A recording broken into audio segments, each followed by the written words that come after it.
피청구인이 결정하셨다고 그랬는데요. 네. 육참 총장을 계엄사령관으로 결정한 시점이 언제쯤입니까? 12월 1일 같습니다. 네, 알겠습니다. 네. 아까 이 국무위원들 모였을 때 부처별로 그 기재부 장관한테 줬던 것처럼 그런 문건을 하나씩 나눠주셨다고 했는데 총 몇 장이나 준비하셨어요? 제가 정확히 기억은 안 납니다만 대충 아까 말씀드린 대로 하면 3명, 4, 5, 6, 한 6장, 7장 정도 될 것 같습니다. 6, 7장. 네. 아까 행안부 장관, 국정원장 또 어디 있었죠? 국무총리도 있었다 그러셨고. 네. 맞습니까? 외교부 장관. 예, 예. 행안부 장관 혹시 쪽지에 적혀있던 내용 기억나십니까? 아, 그거는 경찰하고 똑같았습니다. 경찰하고 똑같은데. 아, 경찰청장. 예, 청장한테 준 거랑 알겠습니다. 그다음에 16호증하고 17호증에 다 1항으로 넘어가겠습니다.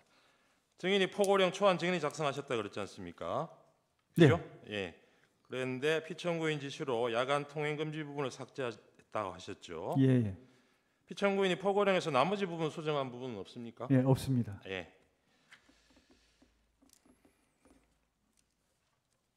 갑 35호증 중에 28쪽 쪽수는 모르겠습니다. 79년 포고문, 2017년 포고문 제시하겠습니다. 아까 그 참조하셨다는 2017년 개헌 문건에 들어 있는 겁니다. 1979년 그러니까 11.6 사태 때 개헌 포고문이에요. 이것도 네. 이때 한번 보셨죠? 예, 그렇습니다. 예, 그리고 2017년은 그것도 한번 보여주시죠. 이건 뭐 실제 상황은 아니고 이 개헌 문건 작성하면서 아마 참고용으로 작성이 된 것 같은데 이것도 보셨을 거고요. 네, 네. 여기 보면 두 건 다 야간 통행 금지 조항이 포함되어 있습니다. 예, 지금 맞습니다. 이거 보고 아마 초안에도 같은 내용 넣으셨던 네. 모양이죠. 네. 예. 방갈로 사망입니다. 그런데 증인이 작성한 이 사건 포고령 1항에는 아까 보셨듯이 국회와 지방의회, 정당의 활동과 정치적 결사, 집회 시위 등 일체의 정치 활동을 금한다라고 되어 있습니다. 네. 그런데 이 국회의 정치 활동을 금지하는 포고령은 아까 앞에 보여드렸던 1979년 포고문이나 2017년 포고문은 물론이고 1961년 5.16 쿠데타 이후에 있었던 6번의 포고문 어디에도 등장하지 않습니다. 네. 증인 어떤 포고문을 보고 이 조항을 참조해서 넣은 겁니까? 그거는 혹시 그거 보셨는지 모르겠는데요. 12.12 사태 이후, 그러니까 12.6 때 계엄이 선포됐지 않습니까? 네. 그러다가 이제 12.12 때 또 추가로 이제 네, 계엄이 되면서 네. 확대했습니다. 네. 5.18 계엄 네, 말씀하시는 5.18 거예요? 전에 예. 5월 17일 날 했을 17일? 거예요. 예. 네. 그때 그게 포고령 10호가 나갔을 겁니다. 아마. 네. 그때 보면 거기에 모든 정치 활동을 금한다고 되어 있습니다. 알겠습니다. 예. 예. 근데 72년 10월 17일 10월 유신 계엄이 있었지 않습니까? 네네. 이때 포고문도 혹시 보셨어요? 그때 보긴 봤는데 제가 기억이 정확히 안 납니다. 어떤 예, 내용? 여기도 보면 네네. 모든 정치 활동 네. 목적의 집회 및 있었을 시위를 겁니다. 금한다는 조항이 있어요. 맞습니다. 그 이것도 그렇고 아까 네. 80년 5월 네. 17일 계엄 예. 그 당시에 포고문을 보고 만든 거라 하셨죠. 그 80년 근데 그거는 그걸 보고 잠시만 제가 질문하겠습니다. 80년 비상계엄 확대 조치에 대해서 대법원이 그걸 어떻게 평가했는지는 혹시 알고 계십니까? 예? 80년 5월 17일의 비상계엄 확대 조치에 대해서 대법원이 그 조치를 어떻게 평가했는지는 알고 계시느냐고요. 네, 정확히 기억나지 않습니다. 네, 나중에 한번 확인해 네. 보십시오. 우리 헌법하고 개헌법은 비상계엄 상황에서도 국회의 권한은 제한할 수 없는 것으로 규정하고 있습니다. 증인 포고문 초안 작성할 때 이런 사실은 알고 있었습니까? 국회 뭐라고? 계엄하더라도 국회의 권한은 제한할 수 없는 것으로 규정하고 알고 있었어요? 네. 그런데 이런 1항을 넣으셨다는 거죠. 아, 그래서 알겠습니다. 국회에 피청구인도 이 1항 내용 보고 아무런 문제 제기를 안 했습니까? 대통령도. 네, 네. 그 특별한 언급은 없으셨습니다. 국회가 계엄 해제 요구 의결을 하는 게 정치 활동입니까 아닙니까? 그거는 뭐 정치 활동이 아니라고 생각합니다. 아 그렇습니까? 예.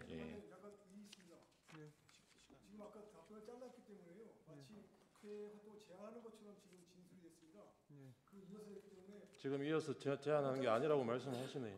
그 점에 관해서 그 3분 동안 피청구인 측에게 제재 주시문 기회를 드리겠습니다. 됐죠? 아니 그렇게 하겠습니다. 예, 제재 주. 네. 아 그러니까요. 말을 짜고 나서 마치 그렇게 했던 것처럼 피청구인에게 보고했냐 이런 식으로 질문 갔기 때문에 제가 말씀드립니다. 예, 알겠습니다. 그 바로 잡아주십시오. 제재 주시문 기회를 드리겠습니다. 하십시오. 바로 잡아주시는 거 아니고요. 동석한 그 변호사가 이때 이의를 제기하다 써놓으세요. 성함이 어떻게 되시는가요? 예, 그거 적어놓겠습니다. 예, 하십시오. 네, 방가로 7번입니다. 갑 35증 개헌 문건 3쪽 제시하겠습니다. 43쪽 제시하겠습니다. 이게 역시 그 같은 문건에 등장하는 건데요.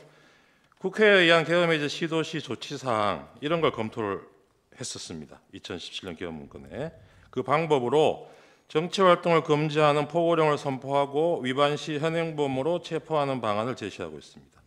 국회의 계엄 해제 의결 시도를 저지하는 방안으로. 혹시 이 내용도 참고하셨습니까? 이 내용은 참고한 게 아니라 있는 거는 확인했는데 이거는 뭐 가치가 없는 것 같아서 별로 그렇게 중요하게 생각지 않았습니다. 알겠습니다. 실제로 국회 출입을 통제하는 그 시간대를 보면 경찰에서는 포고령 선포되기 전에는 일시 국회 출입을 허용했다가 선포 이후에 다시 국회 출입을 전면 통제했습니다. 이 조항, 그러니까 포고령의 이 조항은 국회의원이 계엄 해제 의결을 위해서 국회 청사내로 들어가는 것을 막기 위해서 넣은 거 아닙니까? 그렇지 않습니다. 그렇게 했다면 본청에 들어오시는 의원님들은 아무도 제재를 안 받았는데 네. 그럼 왜 그렇게 했습니까? 알겠습니다.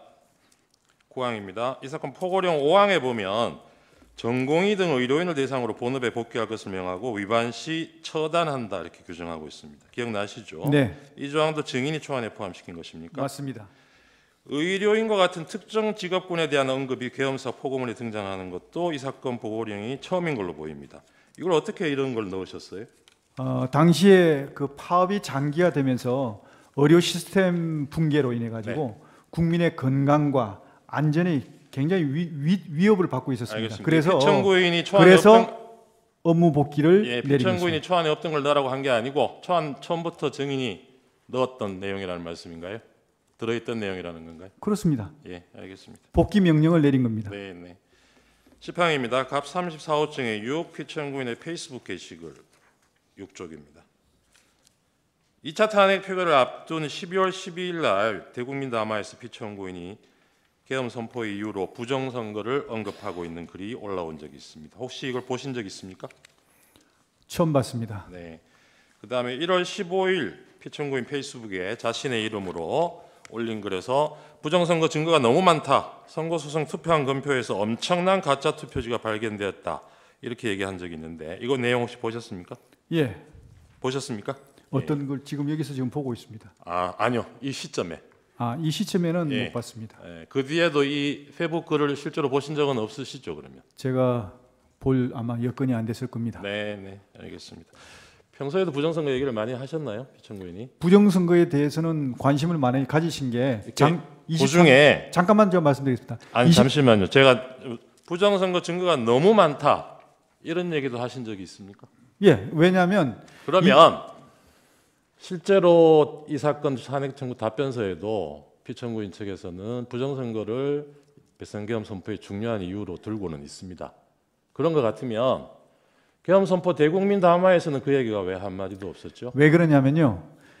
부정선거와 관련한 것은 의혹이 굉장히 많고 방금 우리 변호사님 말씀하신 대로 청구인 말씀하신 대로 의혹이 굉장히 국민적 의혹이 많고 여기서는 부정선거의 증거가 너무나 많다 이렇게 정보도 말씀하셨죠. 많지만 아직까지 그것이 확인된 게 없습니다. 그래서 이것을 공식적으로 부정선거가 많다 이렇게 얘기할 수 없기 때문에 알겠습니다. 담화문에는 안 넣었지만 네. 이런 어떤 국민적인 알겠습니다. 의혹을 해소하려면 반드시 실체 확인이 필요하다. 18항으로 그래서 넘어가겠습니다. 실제로 투입이 된 겁니다. 그날 계엄 선포하던 저녁에 7시 20분경에 종로구 삼청동에 있는 대통령 안가에서 대통령, 피청구 그러니까 증인, 조지호 경찰청장, 김봉식 서울청장 이렇게 만난 적이 있죠. 네, 이 자리에서 피청구인이 조지호와 김봉식에게 종북 좌파 세력 때문에 나라가 상당히 혼란스럽다. 오늘 밤 10시에 비상계엄 선포한다. 해야겠다. 계엄이 선포되면 계엄군이 국회 여러 장소에 출동할 것이니 경찰이 나가서 국회 통제 잘해달라. 이런 얘기 하셨죠? 뭐 정확한 표현은 기억 안 납니다만 네. 하여튼 뭐 증인 이 자리에서 김봉식 조주호한테 아까 그런 A4 용지 한 장씩 나눠 주셨다는 거죠. 예, 그렇습니다. 여기에 보면 뭐 2200 국회 2300 민주당사 이런 내용으로 적혀 있다 그래요. 네, 앞에 숫자는 시간을 얘기하는 거겠죠? 아마 그럴 겁니다. 네. 여기에 뒤에 장소가 민주당사, 선거관리위원회, 국회, 방송사 MBC, 여론조사 꽃 적어서 주신 거 맞습니까?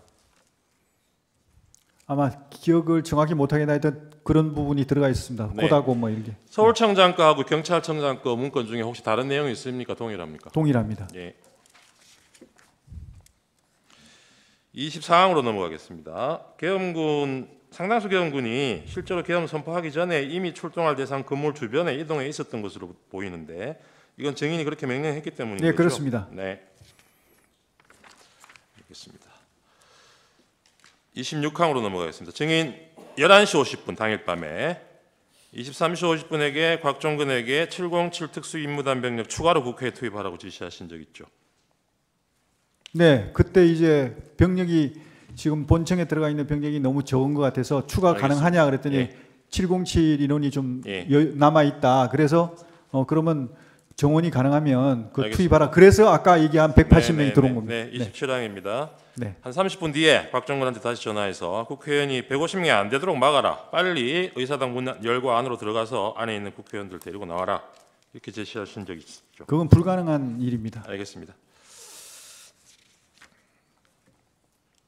증인 아까 국회의원 국회에 들어가는 걸 통제하라고 못 들어가게 하라고 지시하신 적이 증인도 없고 피청구인도 없고 이렇게 말씀하셨어요. 네. 아까 증인은 그 국무회의 하다가 10시 반 되니까 그 합참 전투통제실로 옮겨서 예. 지휘관회의 주재를 하시고 거기서 그러면 대통령 국민 담화하는 거는 TV로 보셨겠네요. 그렇습니다. 그 뒤로도 국회 앞 상황 같은 거 TV 화면으로 계속 보셨죠? 보고 계셨죠? 그때는 초기 상황에서 네. 제가 조치할 게 좀 많아가지고 네. 화상회의도 해야 되고 네, 네, 네. 또 화상회의는 언제 끝났습니까? 화상회의는 글쎄 시작하고 그 길게 하진 않았습니다. 한 10분 내외로 아, 한 것 그렇습니까? 같습니다. 그러면 그 뒤에 국회 상황이 어떻게 되는지 뭐 그러고 계속 나서 또 지켜보고 뭐 계셨을 것 같은데. 그러고 나서 또 저기 계엄사령관한테 뭐 시행 저 뭐야 알겠습니다. 포고문 하고 뭐 이렇게 예. 하다 보니까 또 그때 방송에 국회 그냥 생중계로 계속 비춰주면서 못 들어가는 국회의원이 있고 담을 넘어가는 국회의원도 있고 그 장면이 계속 나왔어요. 네. 그거 보셨으면은 네. 이거 나나 피청구인이 지시한 내용하고 다르다. 다시 지시를 하셨어야죠. 그러니까 제가 초기에는 업무 이렇게 지시하고 뭐 정리하느라고 그걸 못 TV를 보셨다는 예, 말씀입니까? 그렇습니다. 알겠습니다. 지금 수방사령관 이진우도 피청구인 대통령이 직접 그날 자정경에 전화를 해서 국회 상황 어떤지 물어보고 빨리 본회의장으로 가서 4명이 한 명씩 들쳐 입고 나오라고 해라. 국회의원이 190명 들었다는데 실제로 들어왔다는지 확인이 안 되는 거고 뭐 해제됐다 하더라도 2번, 3번 계엄령 선포하면 되니까 계속 진행해라. 이렇게 진술을 했어요. 이진우가. 증인은 이 진술이 사실이 아닐 거라고 생각하시는 거죠? 예, 저는 이해할 수 없습니다. 그런데 왜냐하면 피청구인이 이런 지시를 안 했는데 증인의 부하들이 군통수권자인 대통령의 지시를 두고 거짓말을 할 이유가 뭘까요?